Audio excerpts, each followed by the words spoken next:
الحمد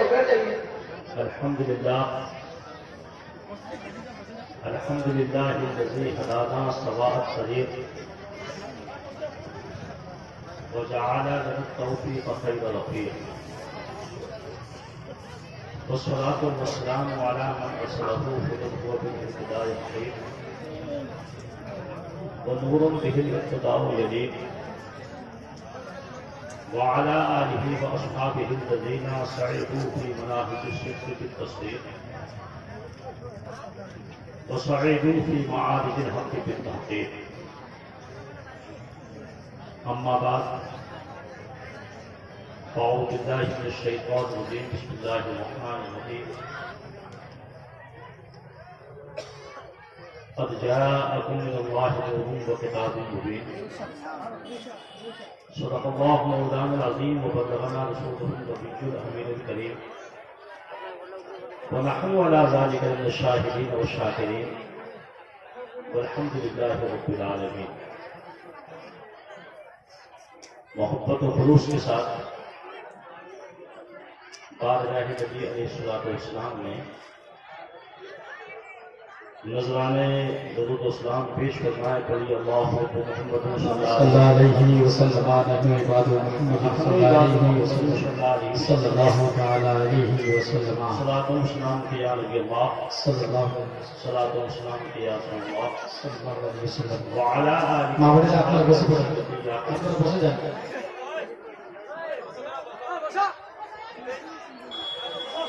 سسکیاں لے رہی تھی جب انسانیت، سسکیاں لے رہی تھی جب انسانیت، جب غلامی کو کہتے تھے سب حریت، لے کے سب کے لیے نسخہ کی میاں، دو جہاں کا وہ حاضر طبیب آ گیا. سبحان اللہ سبحان اللہ. وہ نبیوں میں رحمت لقب پانے والا، مراد غریبوں کی پر لانے والا، اتر کر ہرا سے سوئے قوم آیا اور ایک نسخہ کی میاں ساتھ لایا. حضرات، آج ماہ ربیع النور کی 29ویں تاریخ تھی. پتہ نہیں چاند ہوا ہے نہیں ہوا ہے. یو پی سے میرے پاس فون آئے، وہاں تو چاند کی رویت ثابت نہیں ہوئی. ادارے شریعہ سے بھی خبر نہیں ہے اور دیگر جگہ سے بھی میرے پاس فون آئے، کیونکہ 29 کی رویت کا ثبوت نہیں نظر آیا.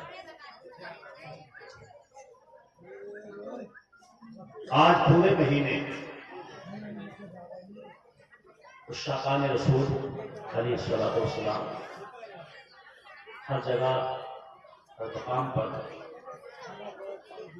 جشن آمد رسول، جشن میلاد رسول مناتے رہے ہیں، مناتے چلے آئے ہیں اور انشاءاللہ تعالی مناتے رہیں گے. اور کیوں نہ منائیں؟ ہماری اخلاقی ملی دینی ذمہ داری ہے کہ جس آقا نے ہم کو ہر لمحے یاد کیا، ہر موقع پر یاد کیا، کسی وقت فراموش نہیں فرمایا، کہ ایسے آقا کی جشن میلاد النبی، جشن آمد رسول ہم کیوں نہ منائیں؟ ہماری اخلاقی ملی دینی ذمہ داری ہے کہ ہم مناتے رہیں. اور یہ عاشقان رسول ہی کی شان ہوا کرتی ہے کہ وہ اپنے محبوب اعظم صلی اللہ علیہ وسلم کی جشن مبارک کو مناتے ہیں اور منانے کا درس دیتے ہیں، منانے کا پیغام پہنچاتے ہیں، خود بھی عمل کرتے ہیں اور دوسروں کو عمل کراتے ہیں. ہاں، وہ اشخاص جو اپنے سینوں میں اللہ اور اس رسول کی عداوت رکھتے ہیں، دشمنی رکھتے ہیں، وہ اس جشن سے بھی جلوس سے بھی انکار کرتے ہیں. کسی شاعر نے اسی بات کی جانب اشارہ کرتے ہوئے کہا ہے کہ نثار تیری چہل پہل پر، نثار تیری چہل پہل پر ہزاروں عید ربیع الاول، نثار تیری چہل پہل پر ہزاروں عید ربیع الاول، سوائے ابلیس کے جہاں میں سبھی تو خوشیاں منا رہے ہیں۔ واہ واہ، کیا کہتے ہیں، بے شک حق ہے، حق ہے۔ سوائے ابلیس کے جہاں میں سبھی تو خوشیاں منا رہے ہیں، اور کیوں نہ منائیں؟ ہمارے آقا و مولا نے کسی لمحہ کسی وقت اپنے غلاموں کو فراموش نہیں کیا۔ سیدنا عبدالرحمن جلال الدین سیوطی رحمۃ اللہ تعالی علیہ نے اپنی کتاب الخصائص الکبریٰ سے جلد 2 میں بڑے تفصیلی انداز میں بیان فرمایا ہے، اور امام عشق و محبت اعلیٰ حضرت فاضل بریلوی رضی اللہ تعالیٰ عنہ کے والد اقدس حضرت علامہ مفتی نقی علی خان صاحب نے سورہ النشرہ کی تفسیر فرماتے ہوئے بڑے تفصیلی انداز میں بیان فرمایا ہے۔ سیدنا عبدالرحمن جلال الدین سیوطی رحمۃ اللہ تعالی علیہ ارشاد فرماتے ہیں کہ آپ کی والدہ اقدس سیدنا آمنہ رضی اللہ تعالی عنہ ارشاد فرماتی ہیں کہ جب میرے شہزادہ والا تبار کی پیدائش مبارکہ ہوئی تو پیدا ہونے کے بعد میرے شہزادے نے سجدہ فرمایا، سبحان اللہ، سبحان اور اللہ۔ سجدہ فرمانے کے بعد جو اللہ کے رسول نے کلمات طیبات بارگاہ مولا میں عرض کیے، امام عشق و محبت اعلیٰ حضرت فاضل بریلوی رضی اللہ تعالیٰ عنہ کے والد گرامی نقل فرماتے ہیں، اور سیدنا عبدالرحمن جلال الدین سیوطی رحمۃ اللہ تعالی علیہ نقل فرماتے ہیں کہ اللہ کے رسول نے سجدے میں سب سے پہلے اپنے معبود غضب کی کبریائی کو بیان فرمایا، سبحان اللہ، سبحان اللہ۔ اللہ کی بڑائی کو بیان فرمایا، اور وہ الفاظ والد امام عشق و محبت پر نقل فرمائے ہیں کہ دنیا کائنات میں تشریف لانے کے بعد ہمارے آقا صلی اللہ علیہ وسلم نے سب سے پہلے اللہ کی کبریائی کو بیان فرمایا، اور کبریائی کے الفاظ یہ تھے کہ اللہ اکبر، اللہ اکبر کبیرہ، والحمد للہ کثیرہ، وسبحان اللہ بکرۃ واصیلہ۔ یہ کلمات آقا نامدار مدنی تاجدار صلی اللہ علیہ وسلم سب سے پہلے سجدے کے عالم میں بیان فرمایا، سبحان اللہ، اپنے سبحان رب کی اللہ۔ کبریائی کو بیان فرمایا، اور ان الفاظ کے بعد اللہ کے رسول نے بارگاہ مولا میں دعا کی تھی، رب حبلی امتی، رب حبلی امتی، رب حبلی امتی، اے میرے پروردگار میری امت کو میرے لیے ہبہ فرما دے، میری امت کو مجھے عطا فرما دے، میری امت کو مجھ کو مالک بنا دے۔ وہ عام ترجمہ کیا جاتا ہے کہ میری امت کو بخش دے۔ مسلمانوں، آقا نامدار مدنی تاجدار نے اپنے پیدائش کے وقت میں اپنے غلاموں کو فراموش نہیں فرمایا، اپنے غلاموں کے لیے دعا فرمائی، رب حبلی امتی، رب حبلی امتی۔ اسی بات کی جانب مولانا جمیل احمد خلیفہ اعلیٰ حضرت فاضل بریلوی رضی اللہ تعالیٰ عنہ نے ایک شعر میں ارشاد فرمایا ہے کہ رب حبلی امتی کہتے ہوئے پیدا ہوئے، سبحان اللہ، سبحان اللہ۔ امتی کہتے ہوئے پیدا ہوئے، رب نے فرمایا کہ بخشا الصلاۃ والسلام۔ میں وہ سنی ہوں زمینیں قادری بننے کے بعد میرا ناشادی کہے گا الصلاۃ والسلام، سبحان اللہ، سبحان اللہ۔ اور یہاں تک روایت میں آتا ہے کہ آقا نامدار مدنی تاجدار نے اپنی ولادت کے وقت میں فراموش نہیں فرمایا، اور سیدنا شیخ محبت الاطلاق سیدنا شیخ عبدالحق محدث دہلوی رحمۃ اللہ تعالی علیہ نے اپنی کتاب مدارج النبوت میں جلد 2 میں یہاں تک نقل فرمایا ہے کہ آقا نامدار کا جو وصال ہوا وہ آپ کی تجہیز و تکفین کے بعد جب آپ کے جسد اقدس کو قبر انور میں اتارا گیا تو اپنے علم اتارنے والے 4 صحابہ کرام، آپ کے چچا سیدنا عباس رضی اللہ تعالیٰ عنہ، آپ کے داماد سیدنا مولائے کائنات رضی اللہ تعالیٰ عنہ، آپ کے 2 چچیرے بھائی سیدنا فضل بن عباس رضی اللہ تعالیٰ عنہ، اور آپ کے چچیرے دوسرے بھائی سیدنا قصور بن عباس رضی اللہ تعالیٰ عنہ، ان 4 صحابہ کرام نے اللہ کے رسول کے جسد اقدس کو اپنے اندر میں اتارا۔ روایت میں آتا ہے، شیخ صاحب نے اپنی کتاب میں درج فرمایا ہے کہ سیدنا قصور بن عباس رضی اللہ تعالیٰ عنہ ارشاد فرماتے ہیں کہ مجھے آخری تمنا ہوئی کہ میں اپنے آقا و مولا کا آخری دیدار کروں، آخری بار اپنے اندر میں آپ کے جمال جہارا کا دیدار کر لوں۔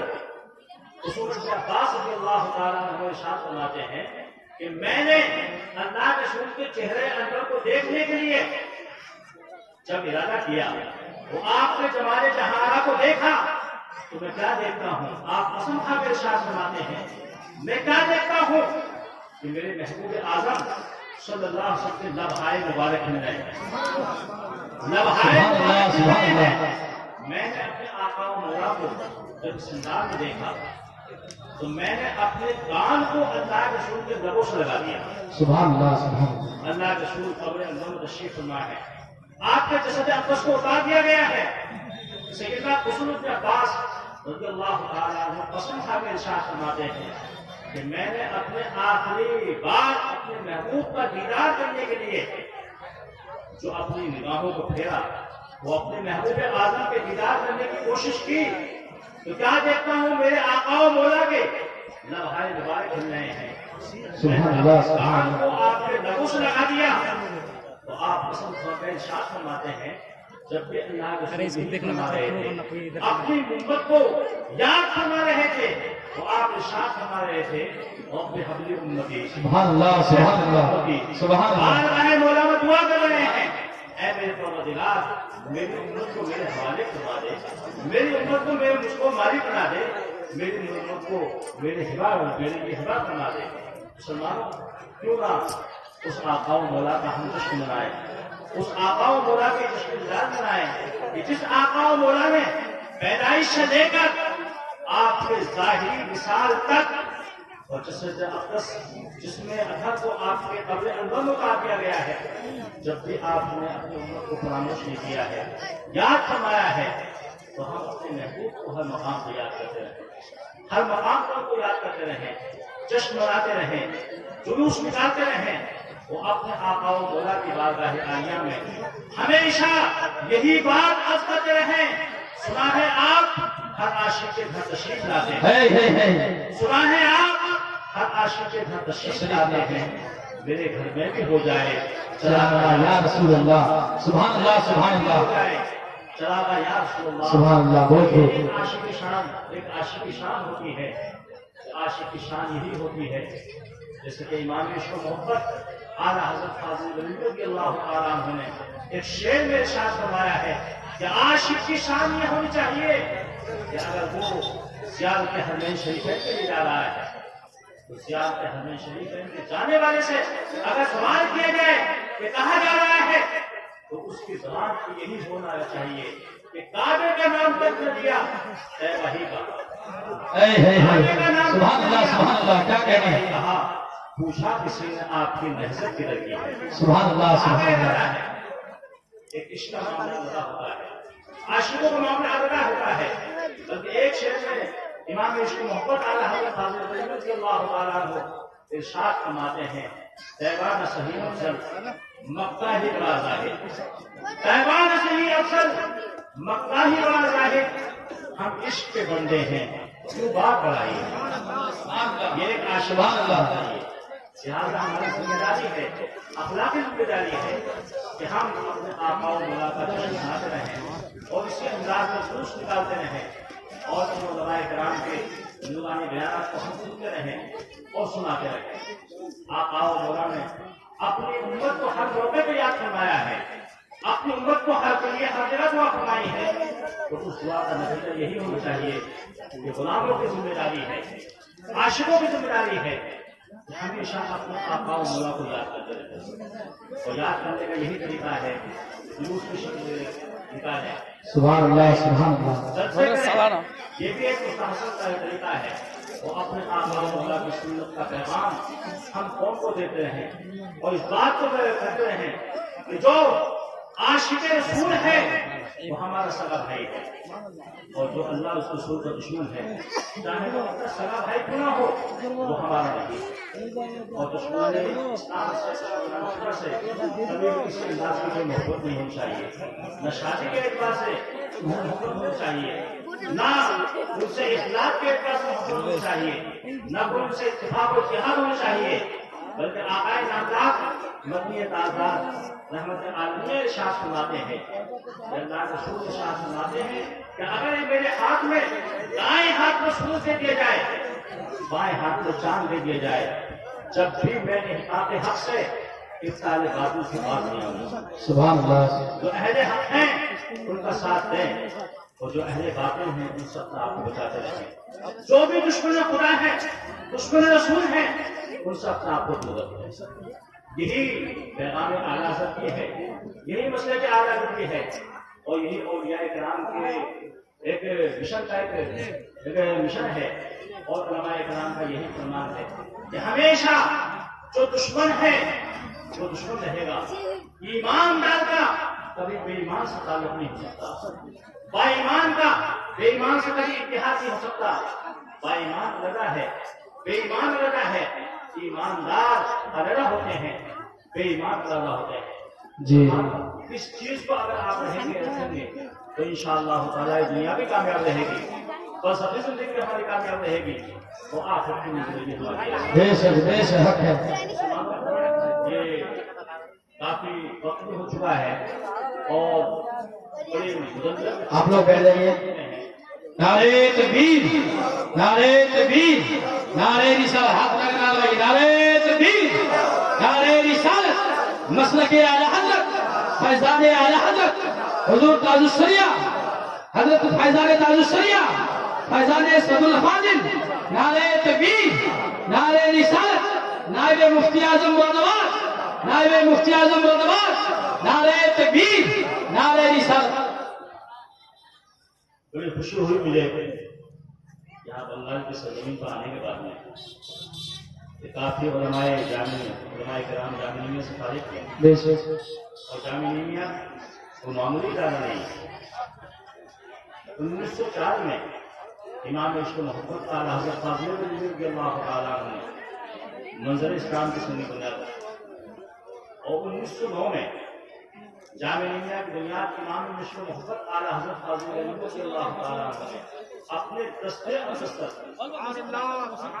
صرف 5 سال کا فرق ہے۔ 1904 میں منظر اسلام کی بنیاد رکھی گئی، اور 1909 میں جامعہ میں کی بنیاد رکھی گئی۔ جامعہ کا پہلا اجلاس 1911 میں ہوا، سبحان اللہ اس کے سب سے پہلے فارغ ہونے والے مفتی محمد نصاب رحیم رحمۃ اللہ تعالیٰ سبحان اللہ سبحان اللہ پاکستان میں، وہاں ان کا مزار اقدس ہے، اور اس کے بعد جامعہ سے بہت سے علماء کرام فارغ ہوئے۔ آپ کے علاقے میں علماء کرام یہاں تشریف فرما ہے، کافی تعداد میں جامعہ میں فارغ ہے۔ جامعہ سے ایسی جماعت بھی فارغ ہوئی جس جماعت کے احسانات اہل سنت والجماعت پر منحصر تھے۔ بے شک ہے۔ باندھویں جامعہ اشرفیہ 7ویں کلاس تک ساری جماعت جامعہ میں پڑھے۔ صدر العلماء مولانا غلام بلال میٹھی رحمۃ اللہ تعالیٰ جامعہ میں پڑھے۔ بے شک احمد یار خان صاحب رحمۃ اللہ تعالیٰ جامعہ میں پڑھے، حق ہے۔ جونپور کے مفتی اعظم آصف القدرات علامہ قاسم جونپور رحمۃ اللہ تعالیٰ نے جامعہ میں آپ کو تعلیم حاصل کی۔ سبحان اللہ سبحان اللہ یہ ایسی جماعت ہے جو ظاہری آئے نہیں تھے بلکہ باطنی آئے، ان کا ظاہری روشن تھا اور باطن روشن یعنی فرمائے جامعہ ملیہ میں ایک عالم ربانی کا نام آتا ہے قاضی گزار علامہ قاضی شمس الدین احمد جعفری گولوی رحمۃ اللہ تعالیٰ علیہ جونپور کے مفتی اعظم تھے بڑا مشہور واقعہ ایک کے زمانے میں ایک شخص ایسا بھی پایا گیا جو ہمیشہ چلتے پھرتے واقعہ میں نظر آیا ہمیشہ چلتے پھرتے تین سال رہا اور یہ اعلان کیا کرتا تھا جا کے کہیں بھی جاتا تھا کہ تو میرا خدا نہیں میں تیرا بندہ نہیں تو میرا خدا نہیں میں تیرا بندہ نہیں پھر میں تیرا کہنا مانوں علماء کرام کی بارگاہ میں معلوم کیا گیا کہ اس کا مطلب کیا ہے بہت سے علماء کرام نے اس کو پتہ لگا خدا کے وجود کا انکار کرتا ہے خدا کی بندگی کا انکار کرتا ہے خدا کی عبادت کا انکار کرتا ہے لیکن مسلمانوں جب یہ مسئلہ جونپور کے مفتی اعظم جو صدر الافاضل فخر النواصر حضرت علامہ سیدنا و مولانا سید محمد نعیم الدین بروادی رحمۃ اللہ تعالی علیہ کے شاگرد تھے ان کی بارگاہ میں پہنچا تھا تو آپ نے اس شخص کو بلوایا تھا اور بلوانے کے بعد اس کے چہرے کو دیکھا تھا سبحان اللہ سبحان اللہ چہرہ نورانی اس بات کو بتا رہا ہے وہ انسان خدا کے قدوس کو وجود کا قائل ہے آپ نے اس کو معلوم کیا تھا میں کسی کو نام جان رہا ہوں آپ نے معلوم کیا تھا نماز پڑھتا ہوں وہ حضور نماز پڑھتا ہوں خدا کو ایک مانتے ہو تو خدا کو ایک مانتا ہو اس کے رسول کی رسالت میں اقرار کرتا ہو حضور اس کے رسول کی رسالت میں اقرار کرتا ہوں کرنا پڑتا ہوں تمام کام انجام دیتا ہوں تو آپ نے ارشاد فرمایا تھا کہ یہ جملے کیوں کہتے ہو کہ تو میرا خدا نہیں میں تیرا بندہ نہیں پھر میں تیرا کہنا مانوں مسلمان کو شخص نے بارگاہ مفتی اعظم جونپور کی بارگاہ میں عرض کیا تھا حضور میں جملے اس لیے دیتا ہوں کہ میں خدا کو ایک ماننے والا ہوں اس کے رسول کا عاشق ہوں اولیاء کرام سے میں پشت قدم میں چلنے والا ہوں نماز کا پابند ہوں زکات دینے والا ہوں لیکن میں جملے اس وقت کہتا ہوں جب میرا یہ نفس مارا تو شیطان کی جانب سے اکساتا ہے شیطانی راستوں کو میرے کام کرنے کی کوشش کرتا ہے برائیوں کی جانب لے جاتا ہے بے حیائیوں کی جانب لے جاتا ہے حرام کاریوں کی جانب لے جاتا ہے اور نمازوں سے اس کو دور کرتا ہے زکات کے نظام سے دور کرتا ہے ماہ رمضان کے روزے رکھنے پر یہ ہمارا نہیں ہوتا ہے بے حیائیوں کی جانب جو اکساتا ہے تو اس وقت میں کہتا ہوں اے میرے نفس امارہ